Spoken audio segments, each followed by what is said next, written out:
security interests. We are going to destroy their missiles and raise their missile industry to the ground.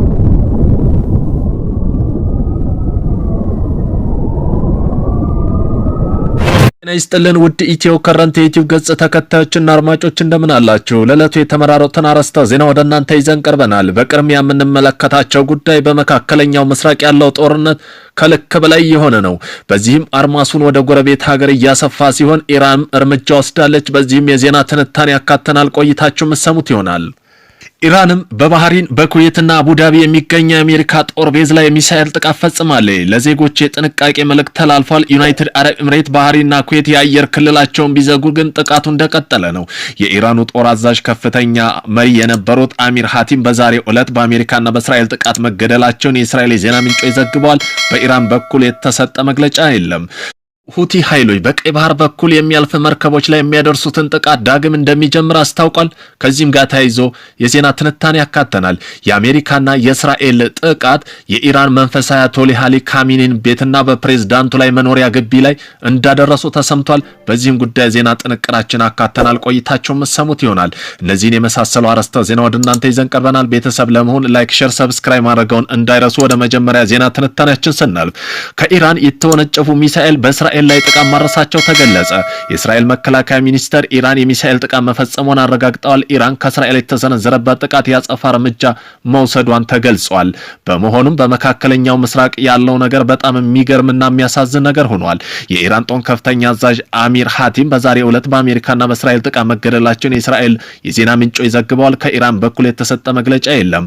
ባህሪን ጦር ቆሞ እስከሚል ድረስ ዜጎች ከቤት እንዳይወጡና ራሳቸውን ከአደጋ እንደማያጋልጡ ቦታ እንዲርቁ ትዕዛዝ አስተላልፏል። ኢራን ባህሪን የሚገኙ የአሜሪካ የጦር ቤዝ ላይ ሚሳኤል ጥቃት ፈጽማለች። ከባድ ፍንዳታም ተሰምቷል።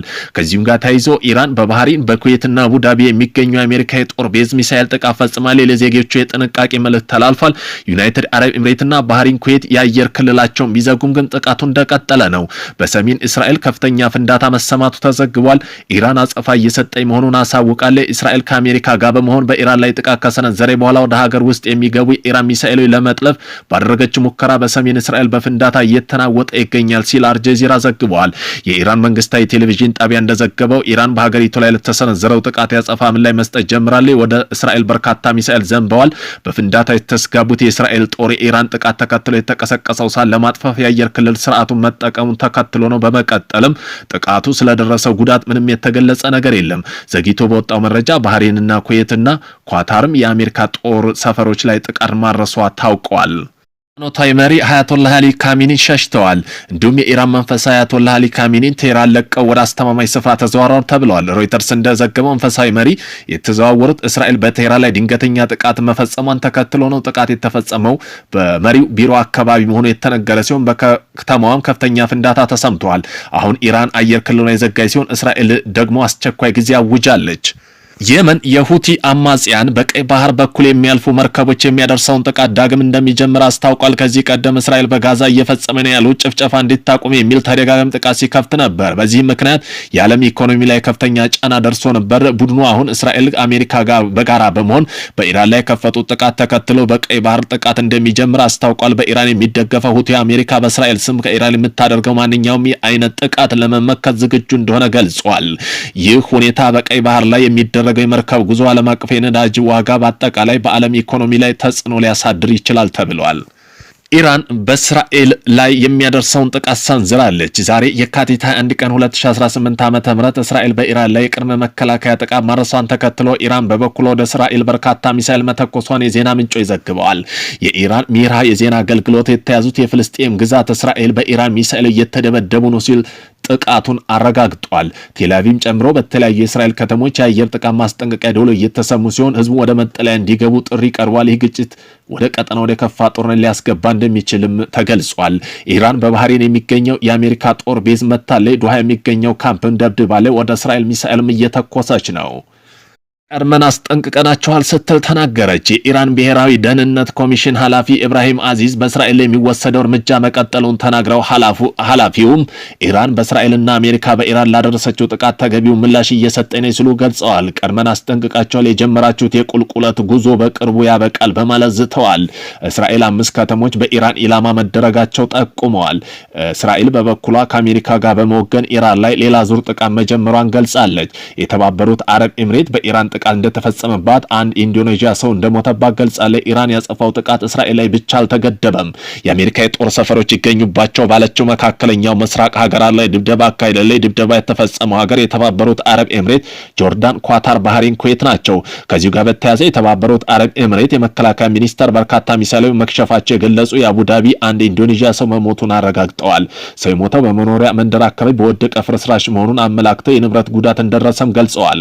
ኳታር የአየር መከላከያ ስርዓቷ ሚሳኤሎች ማክሸፍ ምንም አይነት የጉዳት ሪፖርት እንዳልደረሳትም ገልጻለች። ባህሪን በሚሳኤል ጥቃት ምክንያት ዋና ከተማዋ ጭስ ሲወጣ መታየቱን ተገልጾ ኩዌትና ዮርዳኖስ የአየር ክልላቸው የገቡ ሚሳኤሎች መጥተው መጣላቸውን ገልጸዋል። በአሁኑ ሰዓት እነዚህ ሀገራት የአየር ክልልን ዘግተው የሚሆኑ ሲሆን ሁኔታው ከፍተኛ ፍጥነት እየተቀያየረ ነው። በመሆኑም በመካከለኛው ምስራቅ እጅግ እየተባባሰ የመጣው ቀጠናዊ ውጥረት ተከትሎ ኤምሬት አየር መንገዷን ዱባይ የሚወጡ በረራ ሙሉ በሙሉ በጊዜያዊ ማገዷን አስታውቃለች። የአየር መንገዱ ለተጓዥ ደህንነት ሲባል በረራ መቋረጡ ተገልጿል።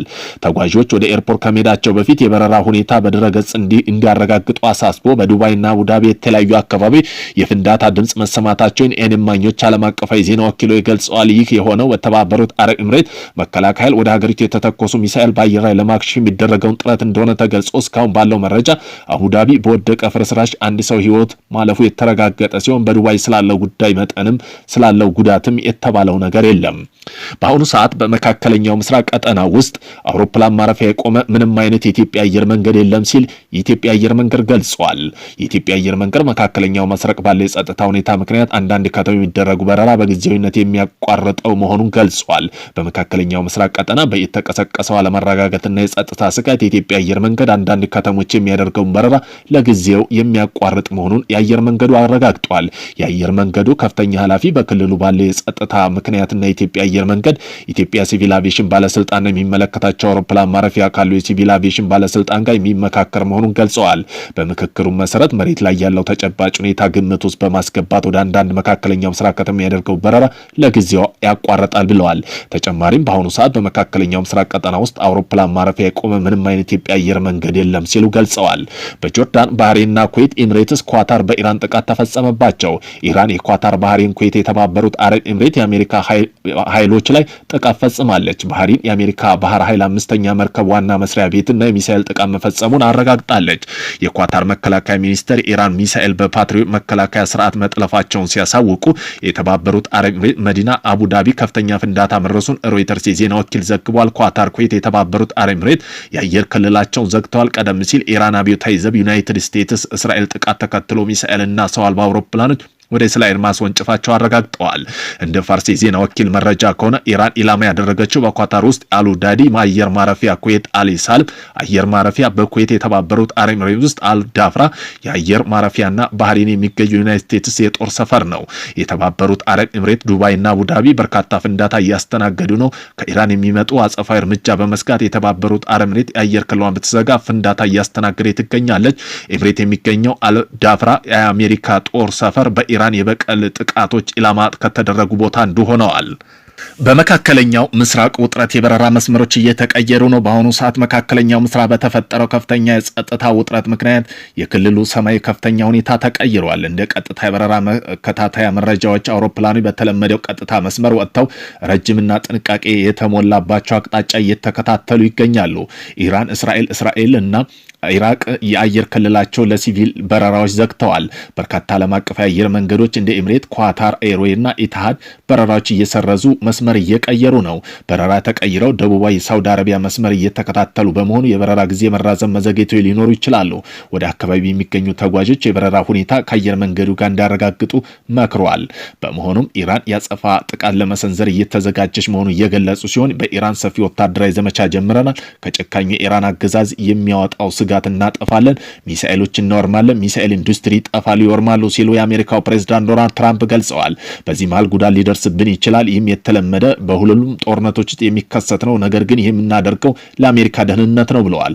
ሁሉም የኢራን ጦር ኃይሎች የጦር መሳሪያ እንዲያስወግዱ አሁን በድጋሚ እናስጠነቅቃለን፣ አለበለዚያ ግን አስከፊ ሞት ይመጣል ብለዋል።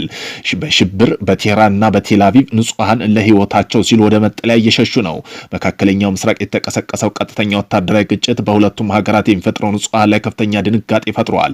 እስራኤልና በአሜሪካ የተሰነዘረው ጥቃት ተከትሎ ኢራን ዋና ከተማ ቴህራን ነዋሪ ከተማውን ለቀው ለመውጣት በሞከራቸው በነዳጅ ማደያ ረጅም ሰልፎች ታይተዋል።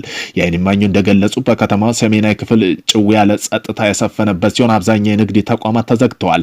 በሌላ በኩል ኢራን የመልሶ ማጥቃት እርምጃ መውሰዷን ተከትሎ በእስራኤል ከተሞች የአየር ጥቃት ማስጠንቀቂያ ሳይረኖች ሲደመጡ ውለዋል። ህዝቡ ለህይወቱ በመስጋት ወደ ቦምብ መጠለያ እየሸሸ ነው። እስራኤል መከላከያ ሰራዊት የሚሳኤል መከላከያ ሰራዊት ከፍተኛ ዝግጅት ላይ አኑረዋል። ለሁለቱም ወገኖች የሚሰነዘረው ጥቃት ሞገዱ በቀጠና ያለው ስጋት ወደ ከፍተኛ ደረጃ አድርሶታል። እስራኤል በኢራን የሰነዘረችው ጥቃት ካሚኒና ፔጂኪያን ኢላማ መደረጋቸው ተገለጸ። እስራኤል ባለስልጣን ቅዳሜ ዕለት በኢራን ላይ በፈጸሙት የአየር ጥቃት በሀገሪቱ መንፈሳዊ መሪ አያቶላ አሊ ካሚኒና የፕሬዝዳንት መንሱር ፔጂኪያን ዋነኛ ኢላማ እንደነበሩ አስታውቀው የጥቃቱ ውጤት መሪዎች ስለመገደላቸው እስካሁን ግልጽ መረጃ የለም። የኢራኑ ታስኒም የዜና ወኪል ፕሬዝዳንት ፔጂኪያን በፍጹም ጤና ላይ እንደሚገኙ ቢዘግብም ሌሎች ዘገባዎች ግን ከመዲናዋ ቴህራን ውጭ መሆናቸው ጠቁሟል። እስራኤል ቻናል 12 እንደዘገበው የኢራን አመራሮች ለማጥፋት የተሰነዘረው ጥቃት በጣም ስኬታማ እንደነበር እስራኤል ገምታለች ብለዋል። በከፍተኛ ወታደራዊ አዛዦችና ፕሬዝዳንቱ ላይ ያተኮረው ጥቃት በካሚኒ ላይ ምንም አይነት ድንገተኛ ክስተት እንዳስከተለ ግን እስካሁን አልታወቀም።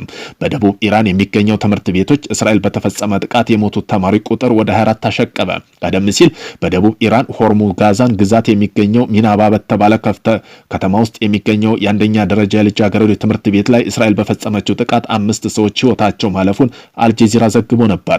አሁን ግን የኢራን ፋርስ የዜና ወኪል እንደዘገበው ከሆነ የሟቾች ቁጥር ወደ 24 ከፍ ብሏል። የኢራን ብሔራዊ ደህንነት ምክር ቤት ደግሞ የዋናው ከተማ ቴህራን ነዋሪዎች ከተማውን ለቀው እንዲወጡ አሳስበዋል። ምክር ቤቱ ባወጣው መግለጫ በተቻለ መጠን መረጋጋት በመጠበቅና የምትችሉ ከሆነ ወደ ሌላ ከተሞች መጓዝ ይኖርባቸዋል ብለዋል። የተለያዩ ሀገራት ክስተቱን በተመለከተ መግለጫ በማውጣት ላይ ናቸው። ሩሲያ፣ አሜሪካ፣ እስራኤል በኢራን የሚፈጽሙን ጥቃት በአስቸኳይ እንዲያቆሙ የጠየቀ ሲሆን ሁኔታ ወደ ፖለቲካ ዲፕሎማሲ መፍትሄ መንገድ መመለስ አለበት ብለዋል። የሀገሪቱ የውጭ ጉዳይ ሚኒስተር ባወጣው መግለጫ ዓለም አቀፍ ማህበረሰብ ቀጠናው የበለጠ ሊያናጉ ይችላሉ ያላቸው ኃላፊነት የጎደላቸው ድርጊቶች በፍጥነት ገለልተኛ ግምገማ እንዲሰጣቸው ጠይቋል። አክሎም ሩሲያ እንደ ቀድሞ ሁሉ ዓለም አቀፋዊ ሕግና በጋራ መከባበር በጥቅም ሚዛን ላይ የተመሰረቱ ሰላማዊ መፍትሄዎች ከመፈለግ የሚደረገው ጥረት ለማገዝ ዝግጁ መሆኗን ገልጸዋል። የቤልጅየም የውጭ ጉዳይ ሚኒስተር ማክሰም ፔሬዝዌት የኢራን ሕዝብ ለመንግስት ምርጫ ዋጋ መክፈል የለባቸውም ብለዋል። አክለውም ዲፕሎማሲያዊ ጥረቶች ቀደም ሲል ወደ ድርድር መፍትሄ ሊያመሩ ባለመቻላቸው በጥልቅ እናዝናለን ሲሉ ተናግረዋል። የኖርዌይ የውጭ ጉዳይ ሚኒስተር ኤክስፐር ባርዛ ጥቃቱ በእስራኤል በኩል እንደ ቀድሞ ጥንቃቄ ጥቃት ተገልጿል፣ ነገር ግን ከዓለም አቀፍ ሕግ ጋር የሚጣጣም አይደለም በማለት ኮንነዋል። ቅድመ ጥንቃቄ ጥቃት በአፋጣኝ ሊከሰት የሚችል ስጋት ይጠይቃልም ሲሉ አስረድተዋል። በአፍጋኒስታን ከቀናት በፊት ጦርነቱ ውስጥ የገባችው ፓኪስታን የውጭ ጉዳይ ሚኒስትር ኢሻቅ ዳርም ኢራን የተፈጸመ ያልተገባ ጥቃት አጥብቀው አውግዘው ለቀውሱ ሰላማዊና ድርድር የተመሰረተ መፍትሄ ለማምጣትም አስቸኳይ ወደ ዲፕሎማሲያዊ መመለስ ውጥረቱን በአፋጣኝ እንዲያቆሙ ጥሪ አድርገዋል። ኢራንም በመካከለኛው ምስራቅ የሚገኙ የአሜሪካ የጦር ቤዞች ላይ ከፍተኛ ጥቃት ሰንዝራለች። ኢራን በዛሬው ዕለት በተሰነዘሩባት ጥቃት ምላሽ ከመስጠት በእስራኤል በመካከለኛው ምስራቅ የሚገኙ የአሜሪካ ኢላማዎች ላይ ታይቶ የማይታወቅ ጥቃት ማዕበል መሰንዘሯ ተሰምተዋል። በተባበሩት አረብ ኤምሬት፣ ባህሪን፣ ኳታር ጨምሮ የተለያዩ ሀገራት ፍንዳታ መከሰቱ ተዘግቧል። እስላማዊ አብዮታዊ ዘብ ጋር ግንኙነት ያለውን ኒውስ እንደዘገበው በደርዘን የሚቆጠሩ ባላስቲክ ሚሳኤል ወደ እስራኤል ተተኩሰዋል። መህር ኒውስ ደግሞ ሚሳኤሎቹ እስራኤል ለማመልከት መላውን ፍልስጤም ኢላማ ያደረገ ነበር ሲሉ ዘግበዋል። የኢራን መንግስት በእንግሊዝኛ ቋንቋ የዜና ጣቢያ የሆነው ፕሬስ ቲቪ ከ30 እስከ 70 የሚደርሱ ሚሳኤሎች በአሁኑ ሰዓት ከኢራን እየተተኮሱ ነው ሲልም ዘግቧል። ከሮይተርስ የብሔራዊ ደህንነት ዘጋቢ ፊልስ ስቲዌርት የተገኘው መረጃ የጠቀሰው ለኢራን የፖለቲካ አቋም የቅርብ ነው ያለው ምንጭ እንደገለጸው በቅርቡ አሜሪካና እስራኤል ከተሰነዘረ ወታደራዊ ጥቃት በርካታ ኢላማ እስላማዊ አብዮታዊ ዘብ ኃይለኛ ከፍተኛ አገዛዝ የፖለቲካ ባለስልጣን ተገድለዋል። ሪፖርት የተደረገው ግድያ የጋራ ጥቃቶችን ከኢራን ወታደራዊ ፖለቲካ መዋቀር የተገናኙ ከፍተኛ አመራሮች ኢላማ ማድረጋቸውን እስካሁን ካለው ግልጽ ማሳያ አንዱ ተደርጎ ተወስዷል። ይህ ጥቃቶች ትኩረታቸው መሰረት ልማት ላይ ብቻ ከማድረግ ይልቅ የአመራር ብቃት ለማዳከም ያለመ መሆኑን አመላክተዋል። የኳታር የውጭ ጉዳይ ሚኒስተር በሁለቱም ዓለም አቀፍ ሕግ መሰረት ለተሰነዘረበት ኢራን ጥቃት ተመጣጣኝ ምላሽ የመስጠት መብቷ የተጠበቀ መሆኑን አስታውቀው ሚኒስትሩ በኳታር ግዛት ላይ የተፈጸመው ባላስቲክ ሚሳኤል ጥቃት በጥብቅ እንደሚያወግዙ ገልጸው ድርጊቱ የሀገሪቱ ሉዓላዊነት በግልጽ የጣሰ የጸጥታ ላይ የተሰነዘረ ቀጥተኛ ጥቃትና የክልሉ ደህንነት መረጋጋት አደጋ የሚጥል ተቀባይነት የሌለው ትንኮሳ መሆኑን አክሎ ገልጸዋል። እስራኤል ጦር በበኩሏ ባወጣው መግለጫ በአሁኑ ወቅት የእስራኤል አየር ክልል ኃይሎች ስጋት በማስወገድ አስፈላጊ የሆነ ቦታ ሁሉ ጥቃት የመከላከልና የመምታት ስራ እየሰራች ይገኛል። አክሎም ህዝቡ የሀገር ውስጥ የግንባር እዝ የሚሰጣቸው መመሪያዎች መቀጠሉን አስፈላጊ ነው። ህዝቡ የሀገር ውስጥ የግንባር እዝ መመሪያ መከተሉ እንዲቀጥልም ጠይቋል።